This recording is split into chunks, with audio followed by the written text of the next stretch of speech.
Hello મિત્રો, તો કેમ છે? મજામાં છે? તો આપનું હાર્દિક સ્વાગત છે અમારા મિની બ્લોગમાં. આજે આપણે જવાનું છે રાતનું રથયાત્રામાં, તો વિડીયો પૂરો જોજો.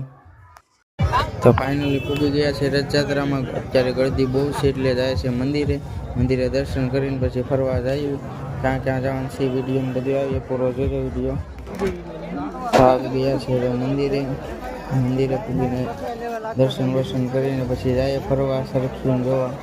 અત્યારે આવી ગયા મંદિરે એટલી જ ગળદી છે એટલે અમે જાય છે દર્શન કરવા. અમારા માણસોનો મેં પણ થોડીક દયા આવી ગઈ, વિડીયો ઉતારી લીધો. અમારા માણસો કે ફોટો, તો એમ નીકળી જશે દર્શન કરીને. હાલો બીજી કોર જઈએ આપણે. તો અહીંયા આવ્યા તો રેલ તો મેં પૂછ્યું રેલો ફોટો ક્યાં જાય છે, તો કે એને ફરતો પડે એ ભાઈ કે. તો મેં કીધું તો તમારે પાસેથી જોવું પડશે. હાલો તો હું અમે તમે કહ્યા કે નહીં થવા દે, તો પછી મને દયા આવી જતી જવા દીધો.